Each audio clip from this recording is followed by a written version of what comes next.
मधुबनी शहर में एनडीए गठबंधन द्वारा घोषित प्रत्याशी माधव आनंद का भव्य स्वागत किया गया। मधुबनी के भारतीय जनता पार्टी कार्यालय में वह पहुंचे, जहां फूल मालाओं से उनका स्वागत किया गया। मंगलवार दिनांक 15 अक्टूबर 2025 को मधुबनी शहर में एनडीए गठबंधन द्वारा घोषित प्रत्याशी माधव आनंद का भव्य स्वागत भारतीय जनता पार्टी के जिला कार्यालय में किया गया। इस अवसर पर पांचों गठबंधन दलों के जिला अध्यक्ष एक मंच पर उपस्थित रहे और उन्होंने संयुक्त रूप से माधव आनंद का स्वागत करते हुए उन्हें आगामी विधानसभा चुनाव के लिए पूर्ण समर्थन का आश्वासन दिया। कार्यालय परिसर में कार्यकर्ताओं और समर्थकों की भारी भीड़ उमड़ी, जिसने गुलदस्ते, माला और जय घोष से वातावरण को उत्साहपूर्ण बना दिया। कार्यक्रम की शुरुआत राष्ट्रीय गीत के साथ हुई, जिसके बाद वरिष्ठ नेताओं ने दीप प्रज्वलित कर समारोह का शुभारंभ किया। भाजपा जिलाध्यक्ष ने माधव आनंद पर विश्वास व्यक्त करते हुए कहा कि वह मधुबनी की जनता की उम्मीदों पर खरा उतरेंगे। जदयू, एचएएम, वीआईपी और अपना दल के प्रतिनिधियों ने भी मंच से जनता को संबोधित करते हुए एनडीए की एकजुटता और विकास के संकल्प को दोहराया। प्रेस कॉन्फ्रेंस के दौरान माधव आनंद ने कहा कि यह चुनाव जनता के विश्वास और विकास के एजेंडे पर लड़ा जाएगा। उन्होंने मधुबनी के लिए शिक्षा, स्वास्थ्य, सड़क और रोजगार के क्षेत्र में दीर्घकालिक योजनाओं की रूपरेखा प्रस्तुत करने का वादा किया। उन्होंने कहा कि एनडीए गठबंधन केवल राजनीतिक संगठन नहीं बल्कि जनसेवा की एक प्रतिबद्ध धारा है, जिसका उद्देश्य समाज के अंतिम व्यक्ति तक विकास पहुंचाना है।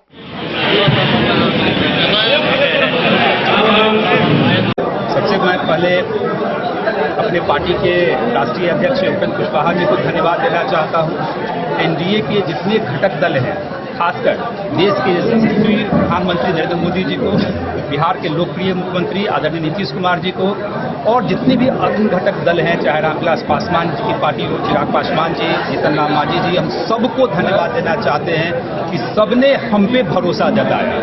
मधुबनी सीट लेना इतना आसान नहीं था, इस बात का जो है आभास मुझे भी था, लेकिन मेरा भी जिद था एक युवा होने के नाते कि जो मेरा कर्तव्य है मधुबनी जिला के प्रति, जो युवाओं के लिए मैं कर सकता हूं, जो मेरा अनुभव रहा, मैं तो उस जगह पे पहुंच गया, लेकिन उस अनुभव का लाभ मधुबनी वासियों को मिलना चाहिए। तो यह मेरा जिद था कि इस बार मुझे मौका मिले और मैं पूरी तरह अपना आभार व्यक्त करता हूं जितने भी एनडीए के शीर्ष नेतृत्व है कि हम पे भरोसा जताने का काम किया।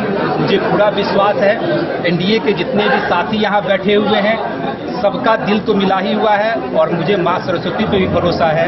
जो एनडीए के समर्थक हैं उनका आशीर्वाद तो लेंगे ही, जो लालटेन के भी समर्थक हैं इस बार मैं उनका आशीर्वाद लेके जाऊंगा। एनडीए के कई प्रत्याशी मैदान में थे, लेकिन आपके नाम की चर्चा अचानक से आ गई, कितना खुशी महसूस कर रहे हैं? चर्चा अचानक से नहीं होती है, स्वाभाविक है। जब चुनाव की घोषणा होती है तो मैदान में बहुत सारे लोग जो है आशा लगा के बैठते हैं और होना भी चाहिए। कोई भी अगर राजनीति में कोई भी व्यक्ति है उसकी इच्छा होनी ही चाहिए, उसमें कोई बुराई नहीं है, लेकिन स्वाभाविक है लड़ना किसी एक को है।